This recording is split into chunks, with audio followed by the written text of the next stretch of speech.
Os segredos que o corpo guarda após o fim da vida.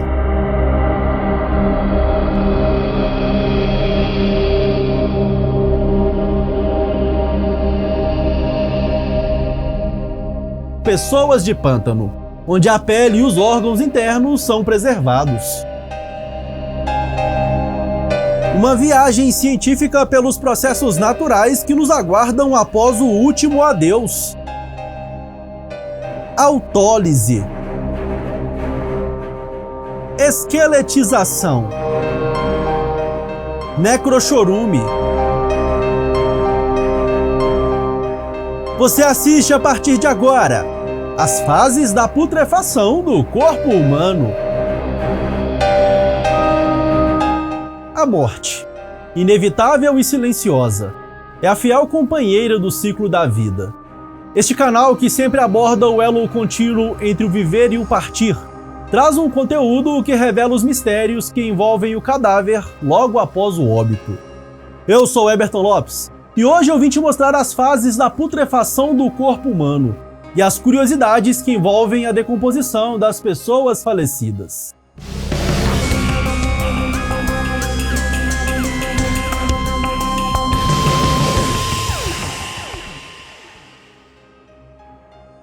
O canal Vim Te Mostrar já abordou diversas pautas relacionadas ao universo funerário. Eu já acompanhei um plantão noturno em um laboratório de tanatopraxia. A injeção da medicação começa antes da aspiração. Isso, a aspiração é por último. Aí aqui eu vou controlando a velocidade da bomba, da medicação. Vou observando se o rosto não tá inchando, vou massagear o rosto dela. Aí que eu vou massageando pra ela voltar à aparência natural, tá vendo? E é rápido, né? Já tá é rápido. Voltando a pele. Fui coveiro por um dia. Você vai tirar agora a tampa do caixão. Vai tirar a tampa do caixão. Vai quebrando e joga na reta. Tirando então. Isso. Cuidado com o prego.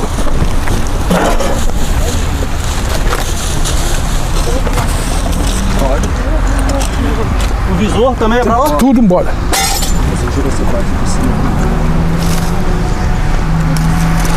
Aqui eu tenho que tomar cuidado pra não jogar nada fora, né? Isso. Não. Tira a parte de cima só. Isso. Não, o meu eu já falei isso. Dela não, o dele é o daqui. Embola. Isso.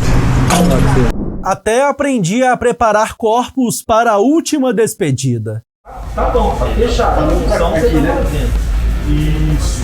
A função você tá fazendo, que é fechar. Né? Então vai show, agora vai.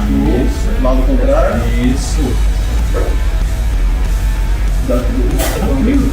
E você, pode ir. Vai, é tu. Ótimo. Passa lá um pouquinho, igual o Paulo falou. Entra aí. Isso.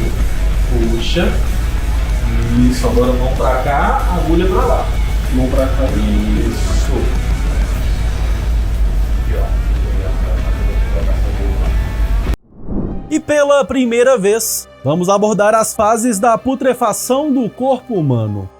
A morte é um processo complexo, que marca o fim das funções vitais e a interrupção permanente da atividade biológica. Tecnicamente, o fim da vida é caracterizado pela cessação das funções cardiorrespiratórias, que incluem a parada do coração e da respiração, levando à falta de circulação sanguínea e, consequentemente, ao colapso do transporte de oxigênio e nutrientes essenciais para as células. Isso resulta na falência dos órgãos e tecidos. É o fim da atividade biológica e o início de complexos processos bioquímicos que contribuem para o ciclo biogeoquímico da vida. A primeira fase da decomposição humana começa com a autólise.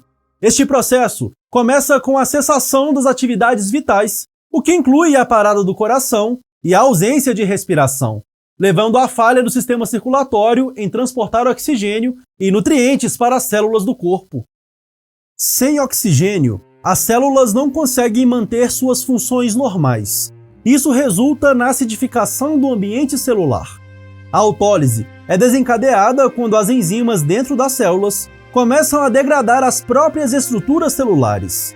Normalmente, essas enzimas são responsáveis pela digestão de componentes celulares desgastados, mas após a morte, em decorrência da perda de integridade das membranas celulares, elas são liberadas descontroladamente no citoplasma. Como resultado, as células começam a se autodigerir, levando à quebra dos tecidos. Este processo facilita a decomposição e prepara o terreno para a putrefação, onde outros micro-organismos, como bactérias, intensificam a degradação dos tecidos. A autólise pode variar em velocidade e intensidade, dependendo de fatores como a temperatura do ambiente e o pH dos tecidos, e é um precursor crucial para os estágios subsequentes de decomposição do corpo. Em seguida, ocorre a putrefação inicial, a etapa em que a decomposição do corpo humano se torna visivelmente perceptível devido à ação das bactérias anaeróbicas, que proliferam na ausência de oxigênio. Logo após a morte, a ausência de circulação impede a oxigenação dos tecidos, criando um ambiente ideal para essas bactérias, que começam a se multiplicar rapidamente, especialmente no trato gastrointestinal. Este processo gera uma série de gases, como metano, amônia, dióxido de carbono e sulfeto de hidrogênio, que se acumulam nos tecidos, causando um inchaço característico do corpo durante essa fase. A pressão dos gases pode ser tão intensa que provoca a protuberância dos olhos e da língua, além de possíveis rompimentos na pele. A pele adquire uma coloração verde amarelada decorrente da decomposição da hemoglobina e surgem manchas esverdeadas, principalmente na região abdominal, onde a atividade bacteriana é mais intensa. O odor forte e característico desta fase é resultado da liberação de compostos como a putrescina e cadaverina, produtos da decomposição de proteínas. É nesta fase que insetos necrófagos, como moscas varejeiras, são atraídas para o corpo, depositando ovos que darão origem a larvas, aumentando a velocidade da decomposição. A fase de putrefação inicial é crucial, pois marca a transição do corpo de um estado relativamente conservado para um estado de rápida degradação, preparando o terreno para as próximas etapas da decomposição. Depois da putrefação inicial, é iniciada a fase de coliquação, também conhecida como putrefação ativa, um estágio avançado da decomposição em que os tecidos do corpo começam a se liquefazer de forma significativa. Esta fase é marcada por uma aceleração na degradação dos tecidos moles devido à atividade intensa das bactérias e enzimas que proliferam no corpo após a morte. Durante a coliquação, as enzimas continuam a quebrar as estruturas celulares, enquanto as bactérias anaeróbicas, que prosperam na ausência de oxigênio, produzem ácidos e gases que contribuem para a dissolução dos tecidos. O aumento dos fluidos corporais é visível à medida que os tecidos se desintegram, se transformam em uma substância viscosa, composta principalmente de proteínas, gorduras e outros componentes celulares dissolvidos. Este líquido é frequentemente de cor escura e possui um odor extremamente pungente, característico da decomposição, resultado da liberação de substâncias como putrescina e cadaverina. E áreas de coloração marrom ou preta surgem, especialmente em regiões de alta atividade bacteriana. Além disso, nesta fase, o corpo atrai uma variedade de insetos como larvas de moscas que auxiliam no consumo dos tecidos moles, acelerando ainda mais o processo. A fase de coliquação transforma o corpo de uma forma sólida para um estado líquido, efetivamente preparando-o para a remoção dos tecidos moles e a eventual exposição do esqueleto subjacente. Após a coliquação, começa a fase avançada da decomposição, que é caracterizada pela redução significativa dos tecidos moles, marcando a transição do corpo de um estado líquido para um estado predominantemente seco. Nesta etapa, a maioria das substâncias orgânicas que compõem o corpo já foi consumida ou transformada por processos bacterianos, enzimáticos e pela atividade de insetos necrófagos. O que resta são principalmente os ossos, cartilagens e outros tecidos mais resistentes à decomposição. Com a diminuição do material disponível para a atividade microbial, o odor característico da decomposição também diminui significativamente. A pele remanescente pode se tornar coriácea, seca e escura, enquanto os ossos começam a se tornar visíveis à medida que os tecidos moles são completamente degradados. Nesta fase, os insetos que se alimentam de restos mais secos, como besouros, podem começar a se tornar mais ativos, contribuindo para a limpeza final dos tecidos moles remanescentes.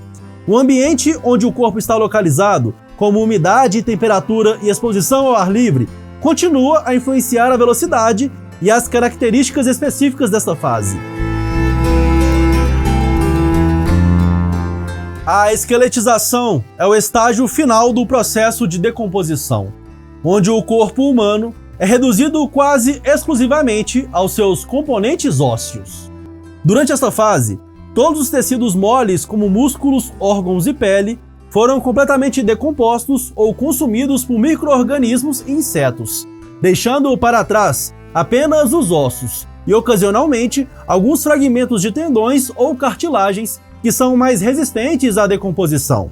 Este processo pode ser acelerado ou retardado por uma variedade de fatores ambientais.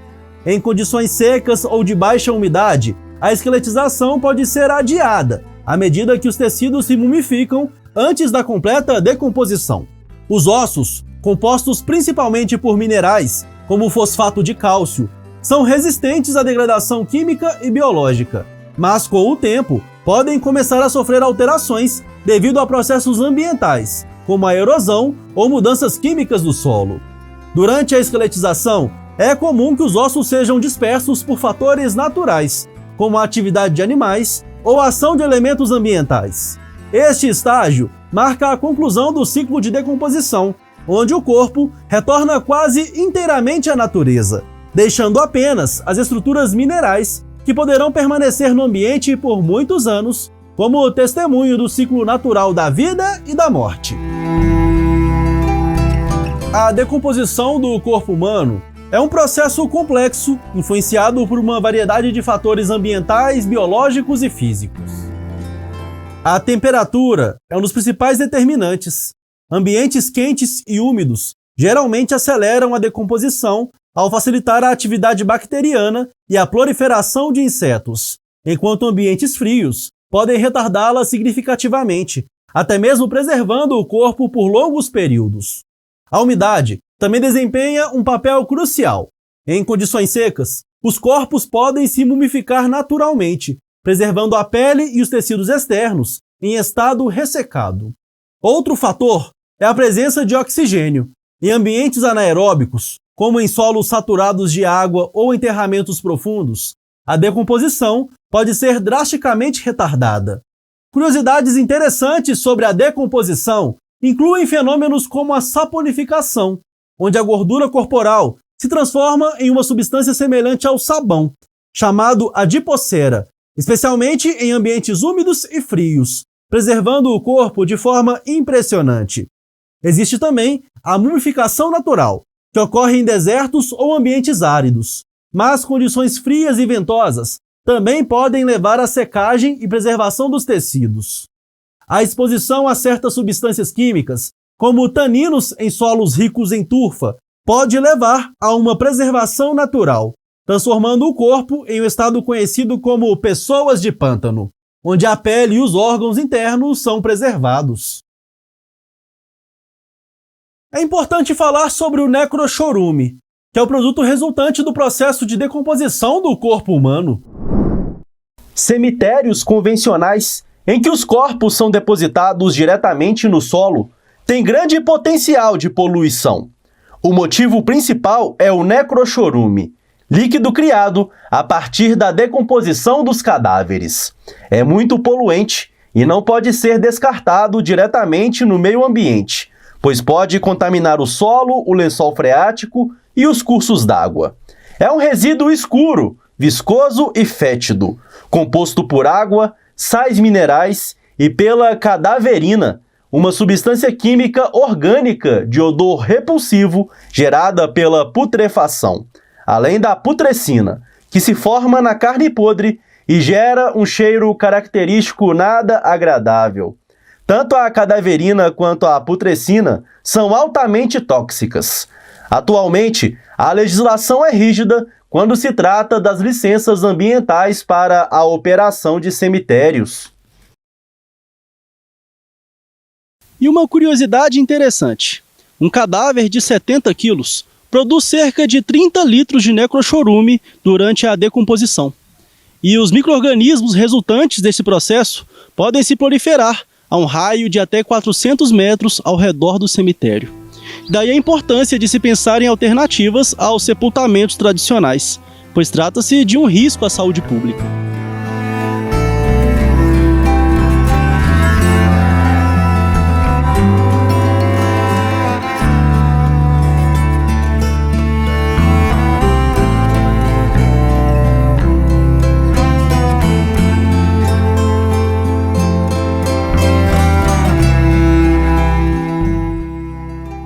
Eu sei que determinada rua que eu já passei não tornará a ouvir o som dos meus passos.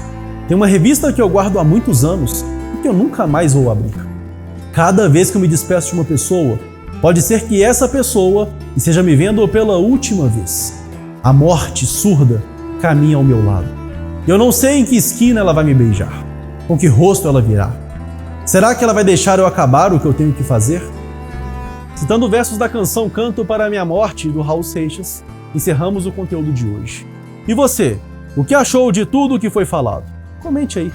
Um grande abraço, muito obrigado pela sua audiência e até a próxima.